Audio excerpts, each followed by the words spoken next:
Bonjour à tous, je commence par remercier le comité d'organisation de m'avoir associé à cette prestigieuse rencontre, donc la 8e journée de médecine libérale de Kairouan.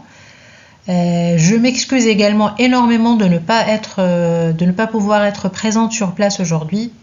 C'est vraiment pour un empêchement professionnel majeur. Et puis je remercie également les laboratoires Terra de m'avoir donné cette opportunité pour vous parler d'un thème très intéressant de pratique courante, que ce soit pour les cardiologues, les neurologues, les médecins de première ligne, les médecins de famille, etc. Donc à savoir les dyslipidémies. Alors donc, sans tarder,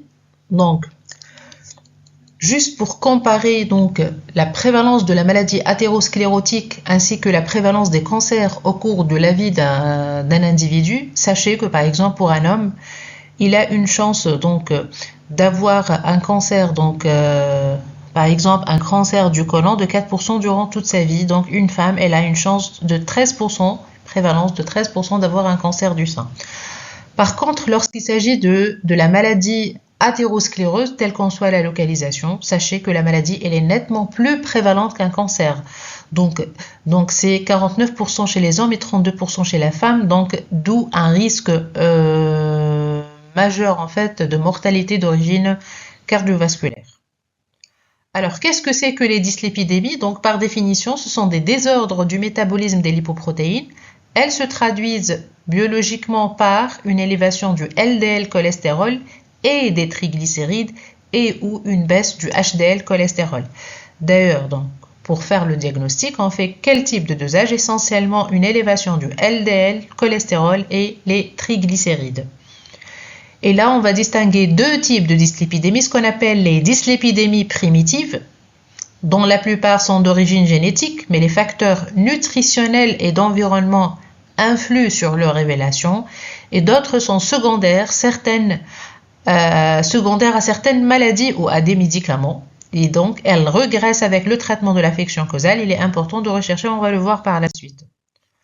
Alors, vous entendez également chaque fois qu'on parle de dyslipidémie de lipoprotéines. C'est quoi ces lipoprotéines? En fait, ce sont des particules globulaires de haute masse moléculaire qui présentent une couche externe hydrophile formée d'une couche de phospholipides et de cholestérol libre.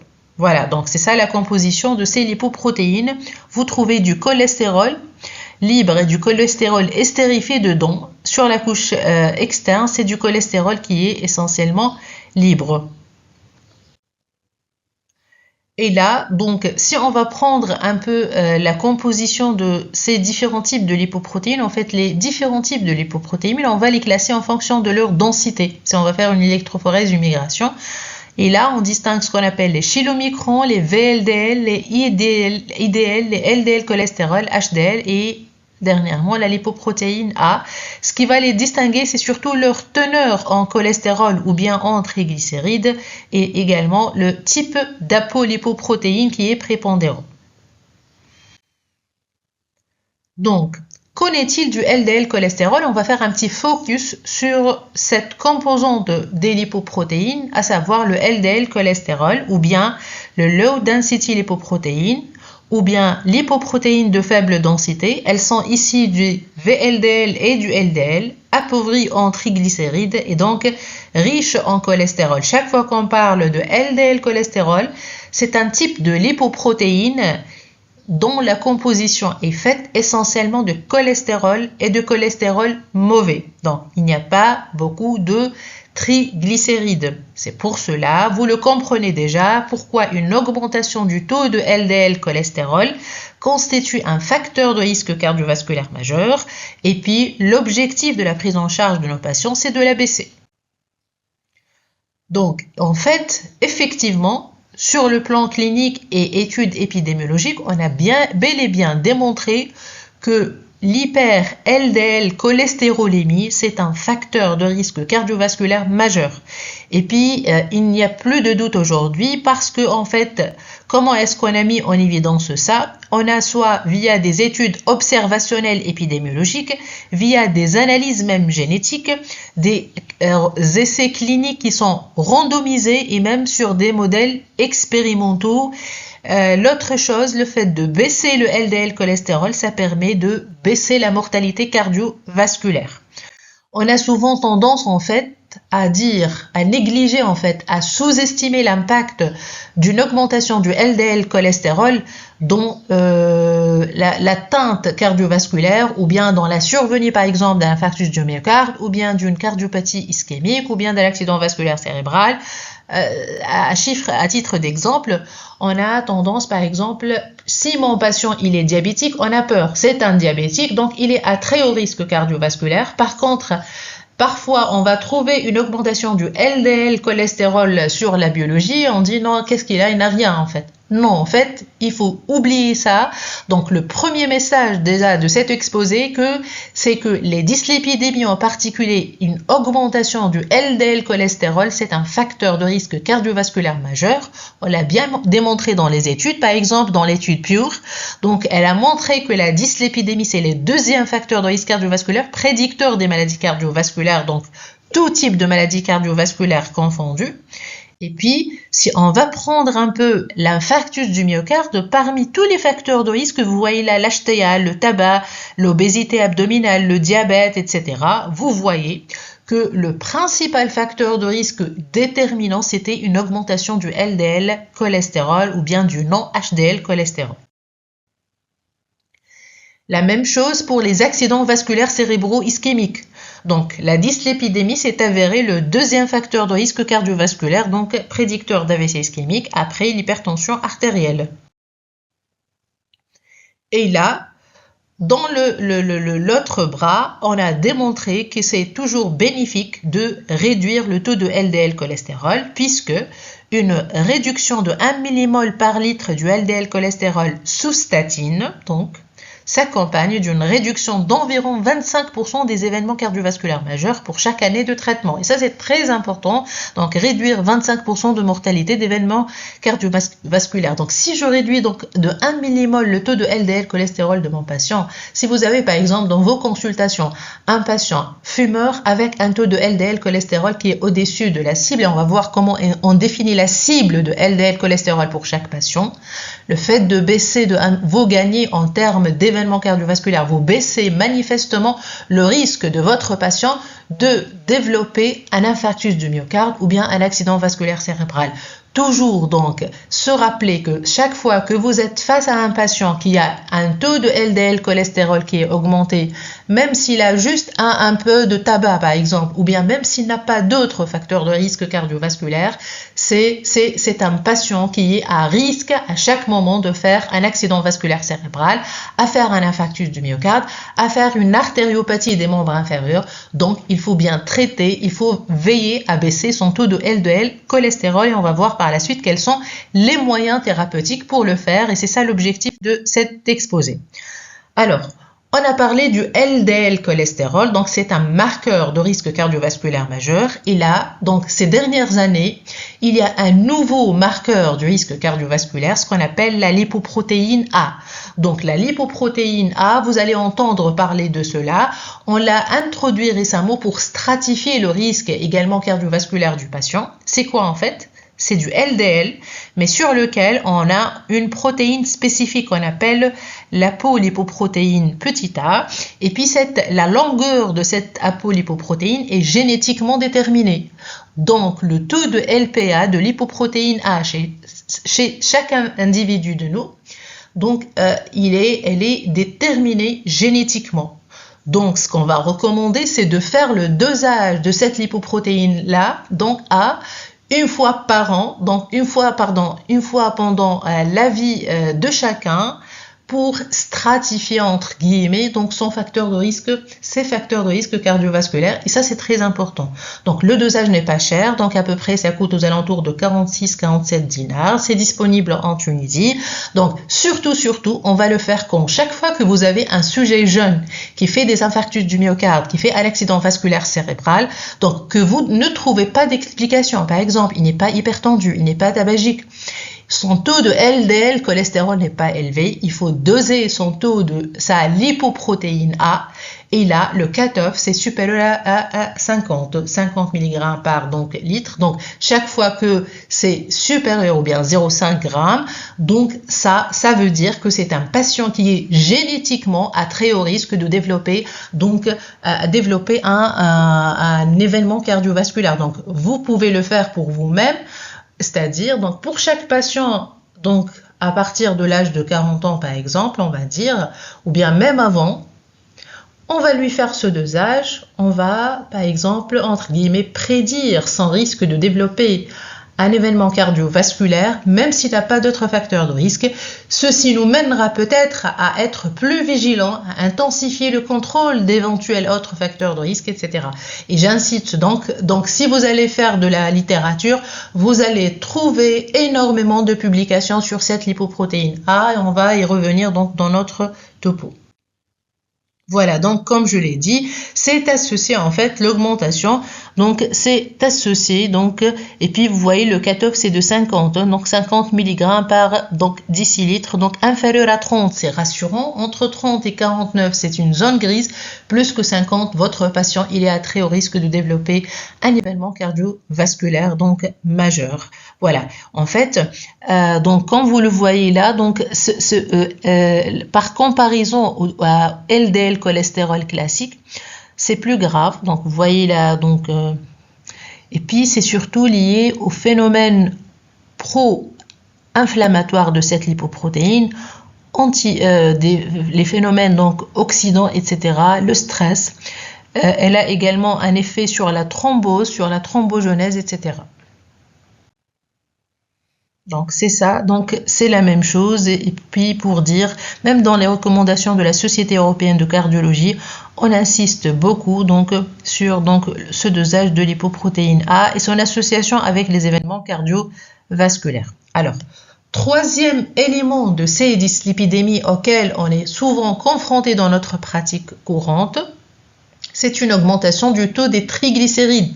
Cette fois-ci, donc, avant, on disait que l'hypertriglycéridémie n'est pas vraiment un facteur de risque cardiovasculaire. Donc, d'un point de vue cardiologue, donc, en fait, c'est un facteur de risque cardiovasculaire majeur également. Mais il faut savoir également qu'une augmentation du taux de triglycérides est associée également par nos collègues, donc chirurgiens et gastrologues, à un taux important de pancréatite aiguë, notamment pour des valeurs très élevées. Mais également, c'est la même chose. Donc également, vous avez, plus le taux de triglycérides est augmenté, donc plus vous avez un risque de développer un infarctus du myocarde. C'est démontré, une augmentation du taux de mortalité globale et en particulier une augmentation de la mortalité cardiovasculaire avec l'augmentation du taux des triglycérides dans le sang. Voilà donc ça c'est un peu ce qu'il faut retenir comme message clé tout d'abord sur la physiopathe, les éléments à utiliser pour la définition de la dyslipidémie. Donc retenez ces trois composantes, l'augmentation du LDL cholestérol et son association donc très étroite avec le développement de maladies cardiovasculaires, la lipoprotéine A comme facteur nouveau donc de détermination, de stratification du risque cardiovasculaire, et puis également l'augmentation des triglycérides en plus de son association avec un risque aigu de pancréatite aiguë lorsque les chiffres sont très élevés, plus que 10 grammes. Elle est associée également, c'est un facteur de risque cardiovasculaire, elle est associée à une augmentation du taux d'infarctus du myocarde. Maintenant, d'un point de vue épidémiologique, quelle est la situation de ces dyslipidémies en Tunisie? Donc, elles sont fréquentes, ça c'est important. Et puis, on a constaté qu'elle touche à peu près 88% ou presque 90% des patients âgés de plus de 55 ans avec une maladie cardiovasculaire symptomatique. Si vous voyez tous les patients qu'on suit en cardiologie pour une cardiopathie ischémique, pour une hypertension artérielle, par exemple pour un infarctus du myocarde, si on va faire c'est obligatoire de faire le dosage, 90% à peu près, ils ont une dyslipidémie. Et puis si on va prendre des patients qui sont méconnus en fait, donc ils sont d'éventuels coronariens méconnus, c'est à peu près 45% s'ils sont asymptomatiques. Et là en fait, donc On a mené une étude chez les diabétiques tunisiens, donc déjà mis sous statine, incluant 1200 patients. La situation était alarmante, puisqu'on a montré en fait que 4 patients sur 5 ne sont pas dans les objectifs du LDL cholestérol, c'est-à-dire dans le taux de LDL cholestérol, il dépasse 0,7. C'est-à-dire ils ne sont pas bien traités, malgré tout ce que j'ai démontré sur le rôle étroit du LDL cholestérol dans la genèse des maladies cardiovasculaires. Idem, la même chose pour notre société de cardiologie de chirurgie cardiovasculaire, donc notre registre. Donc il a démontré à peu près, en fait, il faut savoir, hein, ça c'est alarmant en fait, 9 patients sur 10 ne sont pas dans les objectifs du LDL cholestérol, c'est-à-dire leur taux de LDL cholestérol est supérieur à 0,55 g par litre.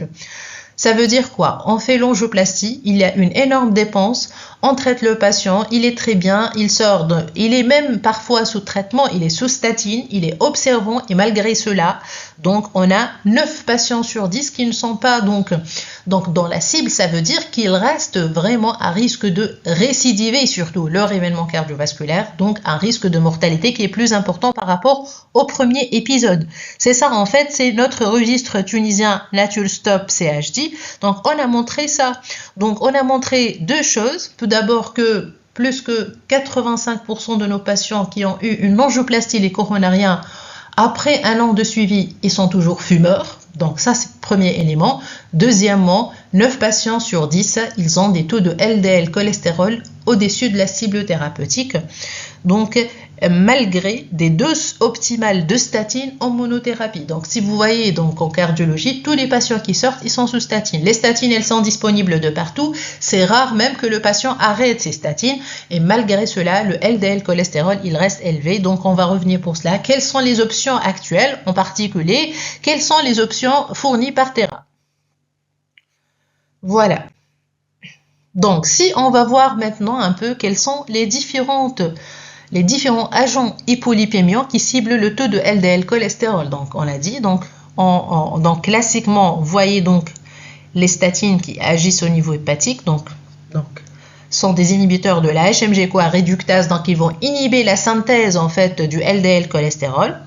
Deuxième classe thérapeutique, vous voyez donc l'arrivée de l'ézetimibe, donc on va voir son mécanisme, et puis vous avez les analogues, les anti-PCSK9, et puis d'autres classes thérapeutiques. Donc en Tunisie, on a les statines et on a donc, grâce au labo Thera, je le dis, oui, donc les ézetimibe. Alors, quelle est la place de l'ézetimibe? C'est quoi? Vous connaissez tous les statines, atorvastatine, rosuvastatine essentiellement, donc ces deux molécules pour la prévention cardiovasculaire primaire et secondaire. Et puis, donc, c'est quoi en fait donc ces statines-là? Donc, pourquoi il est devenu indispensable d'associer d'autres classes thérapeutiques donc pour baisser le LDL cholestérol? Parce que même avec une forte dose de statine, je prends par exemple 80 mg d'atorvastatine, c'est la dose max, et 20 mg de rosuvastatine, c'est la dose max. Le maximum, avec une bonne observance, avec un patient répondeur, donc parce que la réponse des patients, elle peut varier également d'un patient à un autre, donc on peut avoir au maximum une réduction qui ne va pas dépasser les 50% du taux de LDL cholestérol de base. Ça peut expliquer en grande partie donc, que nos patients, donc, qui à l'admission déjà initialement, ils ont un taux de LDL cholestérol qui dépasse largement les 1 g, et donc même si je donne une forte dose de statine, je ne peux pas baisser plus que 0,55 par exemple, pas plus que 50, c'est dans les meilleurs des cas. D'où l'intérêt d'apporter d'autres molécules, en particulier l'association une-statine avec de l'ézetimibe, la deuxième classe thérapeutique qui va agir à un autre niveau sur le cycle de formation du LDL cholestérol, à savoir au niveau intestinal. Donc dans ce cas-là, on peut estimer une baisse à peu près de 65%, tout en baissant également un peu le risque d'effet secondaire des statines. N'oubliez pas ça. Donc, l'ézetimibe, il aura une synergie d'action avec donc les statines et puis il va inhiber l'absorption intestinale du cholestérol d'environ 50 à 54%, qu'il soit d'origine alimentaire ou bien d'origine hépatique biliaire. Donc lui, il agit au niveau de l'intestin. Les statines, elles vont agir en fait au niveau du foie. Et donc, si vous voyez donc statine toute seule, 37-50% maximum de baisse, Ezetimibe, un seul dosage, retenez donc ezetimibe, donc 10 mg, un seul dosage, c'est de 20 à 25% de baisse. Si on associe les deux, une synergie, on peut aller jusqu'à 65% de baisse du taux de LDL cholestérol initial. Et puis, on a prouvé l'efficacité de l'esétimib sur les différents paramètres lipidiques, en particulier une baisse du LDL cholestérol, mais également une baisse du triglycéride. Donc, surtout s'il est associé, bien évidemment, une association ezetimibe et atorvastatine, hein, donc avec une augmentation également possible du taux de HDL cholestérol, c'est-à-dire du taux du cholestérol qui est bon. D'où vient en fait cet effet synergique? C'est surtout par la majoration des effets pléotropes, bénéfiques, anti-inflammatoires des statines. Donc, outre la baisse du taux de LDL cholestérol, il y a un effet, ce qu'on appelle, vous le connaissez, un effet pléotrope, c'est-à-dire par baisse du taux de LDL cholestérol, il y a la baisse également de l'inflammation. Donc, l'inflammation, chaque fois qu'on dit une inflammation, on dit risque de maladie cardiovasculaire plus important. Donc, j'en profite pour vous faire passer un petit message dans le sens où les malades que vous suivez, par exemple, pour une maladie inflammatoire chronique, telle qu'on soit le type, par exemple, un lupus, un rhumatisme, donc une polyarthrite rhumatoïde, sachez que ces patients, ils ont un risque majoré, x3, parfois x4, par rapport à la population générale, de développer un infarctus du myocarde, parce qu'il y a un phénomène d'inflammation chronique. Cette inflammation, elle fait le lit de l'athérosclérose coronaire. Voilà, donc, et puis il y a une population particulière de patients qui va tirer bénéfice de l'ézetimibe, à savoir donc les diabétiques, on l'a bien démontré par rapport donc aux autres individus. Donc, raison pour laquelle en fait, d'ailleurs, donc pour les patients à très haut risque cardiovasculaire, à très haut risque cardiovasculaire, donc ça veut dire, donc ce sont des patients diabétiques par exemple avec une atteinte d'organe cible, ou bien tous les patients, on va les détailler, donc, ou bien tous les patients qui ont eu un événement cardiovasculaire en cardiologie, un patient qui a fait un infarctus du myocarde, un patient qui a fait un AVC, qui a une artériopathie des membres inférieurs, donc c'est un patient d'emblée, c'est un patient à très haut risque cardiovasculaire, et dans ce cas-là, donc la conduite actuelle, c'est plus dose maximale de statine, point. Non, c'est d'emblée, on va bénéficier de cet effet synergique donc d'une statine, atorvastatine avec de l'ézetimibe, donc il faut les prescrire systématiquement en association avant la sortie du patient. Parce que le nouveau paradigme de prise en charge des dyslipidémies, c'est d'agir tôt et agir fort. Avant, on craignait un peu de baisser trop le taux de LDL cholestérol. Non, plus on baisse le taux de LDL cholestérol, plus c'est bénéfique pour le patient. Et puis, plus on le fait très rapidement, très précocement, dès le premier mois, donc les 6 premières semaines, donc pour un patient hospitalisé pour un infarctus du myocarde, par exemple, plus c'est mieux et bénéfique. Voilà, alors, donc maintenant j'arrive à une autre classe donc thérapeutique. Donc si, en fait, avant d'y arriver, si on va retenir quelque chose en fait de cet exposé, c'est retenir association statine-ézetimibe, atorvastatine, ézetimibe pour tous nos patients avec un très haut risque cardiovasculaire, ça permettra un meilleur contrôle du taux de LDL cholestérol pour atteindre les cibles, et ça préviendrait le risque de récidive d'événements cardiovasculaires. Donc ça c'est très important et c'est obligatoire dans les conduites. Vous allez voir, je vais vous montrer d'autres sociétés savantes dans le monde qui prescrivent même, en plus de l'ézetimibe, il y a l'autre classe thérapeutique d'hypolipémiants plus forte, c'est-à-dire les anti-PCSK9, donc en fait qui n'est pas encore disponible en Tunisie. Mais pour dire qu'on est tous d'accord partout dans le monde, toutes les sociétés savantes, qu'il faut être agressif vis-à-vis du LDL cholestérol et puis essayer de profiter de toutes les molécules et il faut le faire surtout très précocement. Alors, maintenant, il y a une autre classe thérapeutique qui est apparue dans les dernières recommandations de la Société européenne de cardiologie, en particulier en août 2025, donc pour prendre en charge effectivement ces dyslipidémies, ce qu'on appelle l'acide bemtoïque. Donc, c'est quoi son apport en fait? Retenez que il va remplacer surtout les statines. Mais dans quelle situation? En fait, c'est chez les patients surtout qui sont intolérants aux statines, ou même ceux qui refusent les statines, ou bien qui ont ce qu'on appelle les douleurs musculaires. Les douleurs musculaires qui sont liées aux statines. C'est une bonne option thérapeutique. Il va agir du même mécanisme, mais il ne va pas agir au niveau musculaire. Donc, c'est seulement au niveau du foie. Donc, c'est une bonne option thérapeutique pour les patients qui développeront donc des signes de maltolérance aux statines. Et puis, on peut l'associer à l'ézétémib, aux autres classes d'antidipolipémiants. Voilà. Donc, en pratique, qu'est-ce qu'il faut faire? Donc, en pratique, déjà, comment est-ce qu'on va rechercher une dyslipidémie? Pour les patients que vous suivez tous les jours, etc., peu importe le motif, donc vous faites un bilan lipidique complet incluant le taux de LDL cholestérol, les triglycérides, HDL cholestérol, et récemment, et on le recommande vivement, même si en classe 2A dans les recommandations, mais puisque c'est pas très cher, il faut faire systématiquement un dosage de la lipoprotéine petit a. Donc, pour tout homme supérieur à 40 ans, une femme supérieure à 50 ans ou bien ménopausée, bien évidemment, donc, pour cette tranche d'âge, donc, même si le patient il n'a rien, il faut déjà commencer à dépister une éventuelle augmentation du LDL cholestérol. Sinon, pour les autres patients avec facteur de risque cardiovasculaire ou événement cardiovasculaire, ça va de soi. Voilà, donc s'il y a également en fait un antécédent dans la famille, il faut faire une enquête familiale parce qu'il y a, pour éliminer une éventuelle dyslipidémie familiale, j'y reviendrai, etc. Et puis, si vous avez une dyslipidémie, on va voir la conduite, éliminer une cause secondaire également, ça peut être une cause secondaire.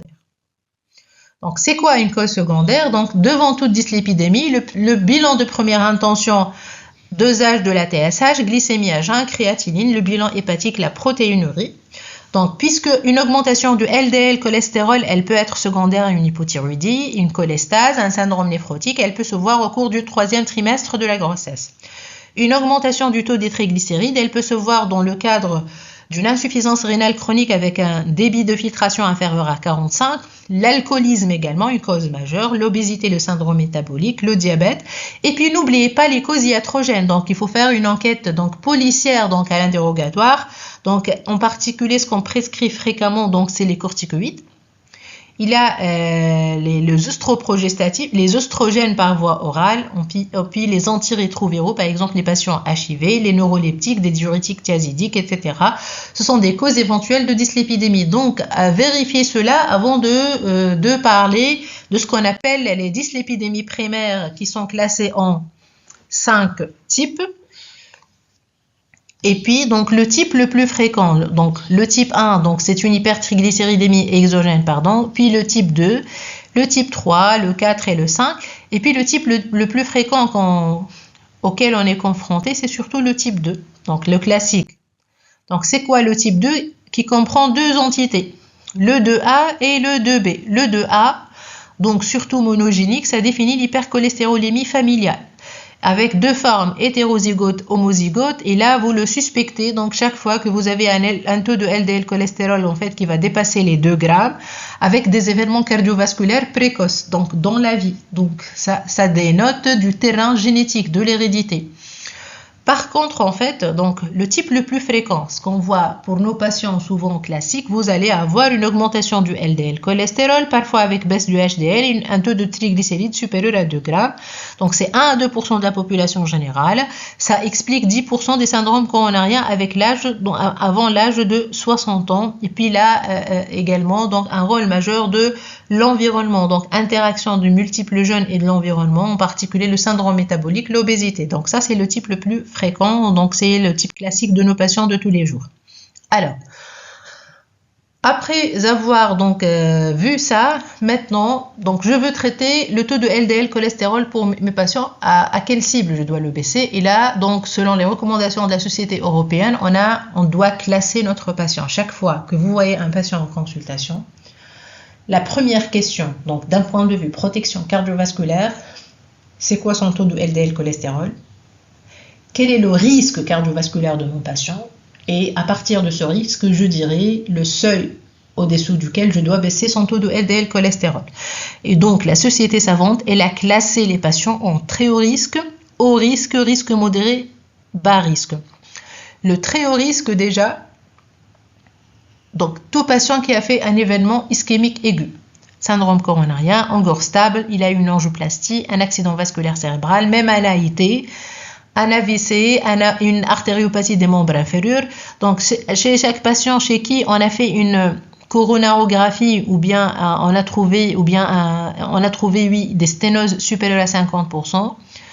Donc, au niveau des coronaires, ou bien il y a des plaques d'éthérome également supérieures à 50% au niveau des carotides, parfois vous le faites systématiquement, au niveau donc fémoral. Je vous invite chaque fois que vous avez un taux de LDL cholestérol augmenté à faire en fait un dosage une échographie des troncs supra-aortiques. Donc si vous avez des plaques déjà plus que 50%, même si vous n'allez pas opérer, vous n'allez pas intervenir sur cette plaque, du moment que c'est supérieur à 50, c'est un patient zone rouge, très haut risque cardiovasculaire. Ça veut dire que son taux LDL cholestérol doit être le plus bas possible, c'est-à-dire inférieur à 0,55 g par litre. Et puis, le diabétique, par exemple, un diabétique avec une atteinte d'organes cibles, même s'il n'a pas fait d'infarctus, par exemple, diabète plus microalbuminurie, par définition, c'est un très haut risque cardiovasculaire.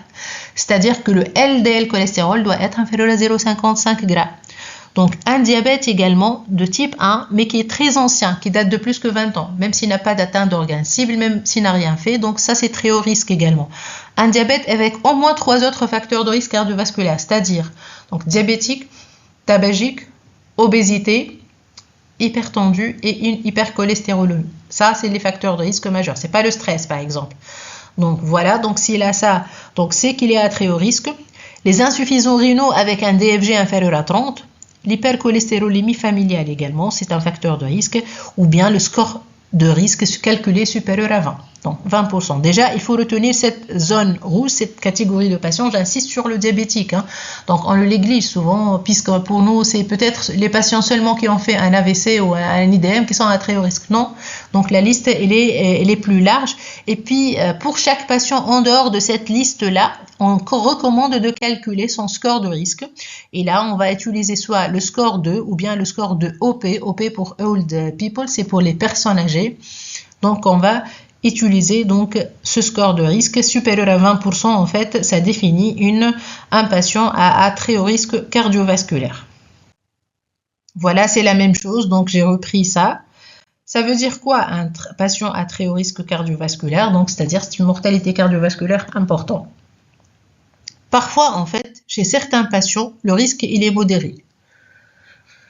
Alors, pour ces patients avec un risque modéré, on va encore vérifier est-ce que c'est vraiment un risque modéré ou bien il a d'autres modificateurs de son risque cardiovasculaire qui vont augmenter son risque. Les modificateurs sont bien détaillés également. Je prends par exemple un taux de CRP augmenté, donc c'est les maladies inflammatoires chroniques. Donc même si par le score il est modéré, s'il a une maladie inflammatoire chronique, c'est qu'il est encore, il va passer à un haut risque cardiovasculaire. Le syndrome d'apnée de sommeil, les patients infectés par le VIH également, une ménopause prématurée, donc la sédentarité, l'obésité, etc. Donc, je vous ai laissé la liste, mais ce sont des éléments importants à prendre en considération. Et puis, donc également, on peut faire de l'imagerie pour les patients à risque modéré en particulier. Donc, comme j'ai dit, imagerie des carotides membres inférieurs pour rechercher des plaques d'athérome et faire le score calcique également. Le score calcique, s'il est supérieur à 300, c'est à très haut risque cardiovasculaire. Et bien évidemment, pour ces patients-là, particulièrement, il faut doser la lipoprotéine A. Parce que son taux, il va conférer un risque plus élevé que le LDL cholestérol. Et puis cette lipoprotéine A, en dehors des événements ischémiques, etc., on a montré également son association importante avec risque d'insuffisance cardiaque même, avec un risque de développer une sténose valvulaire aortique. Donc, si vous avez un patient qui a une sténose valvulaire aortique sur une valve tricuspide, donc vous n'avez pas de bicuspidie, vous n'arrivez pas à expliquer pourquoi il développe du calcium sur sa valve aortique à un âge jeune, pensez à doser la lipoprotéine A. Voilà donc. Et donc, à partir du niveau de risque, on définit le seuil et la cible du traitement de son LDL cholestérol. Donc voilà. Donc pour les patients à faible risque, le taux doit être inférieur à 1,16 g. modéré 1 g, donc haut risque 0,7, les très hauts risques 0,55 et actuellement on définit extrême risque, c'est-à-dire ça doit être très bas 0,4, ce sont les patients qui ont refait un événement cardiovasculaire dans les 2 ans sous statine, un patient sous statine, mais malgré cela, il a fait un infarctus du myocarde dans les 2 ans qui suivent le premier infarctus.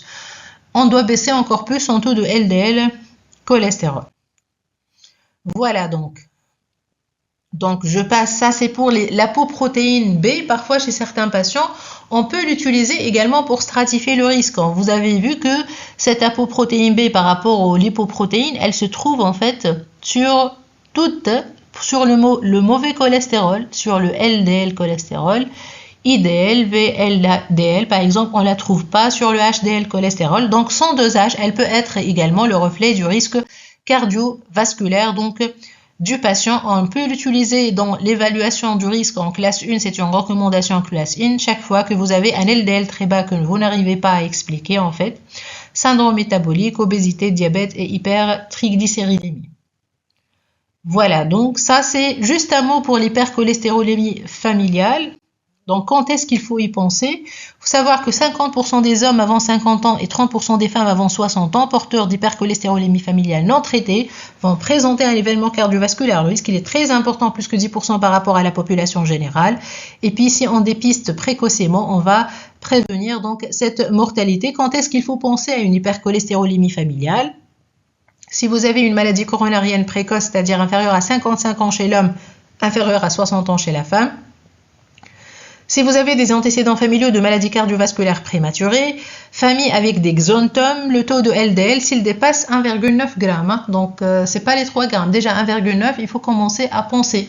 Vous voyez que les seuils thérapeutiques, c'est inférieur à 1,16, donc même pour le faible risque. Donc pour insister encore sur l'importance de baisser ce LDL cholestérol, et dans ce cas-là, on va calculer ce qu'on appelle un Dutch score pour donc confirmer cliniquement l'hypercholestérolémie familiale.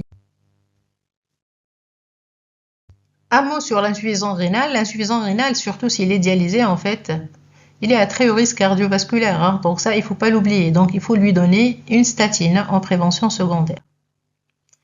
Les patients HIV également, puisqu'il y a de l'inflammation chronique, donc on a démontré que le risque, il est 2 fois plus de maladies cardiovasculaires. Donc il faut donner également une statine, et c'est une recommandation classe 1, indépendamment du taux de LDL cholestérol. Donc voilà, donc je vous ai résumé ça donc par les plaques des recommandations de la Société européenne de cardiologie, etc. Et puis donc attention aux interactions médicamenteuses avec les statines, en particulier en cardiologie, tout ce qui est inhibiteur calcique, donc l'amiodarone également.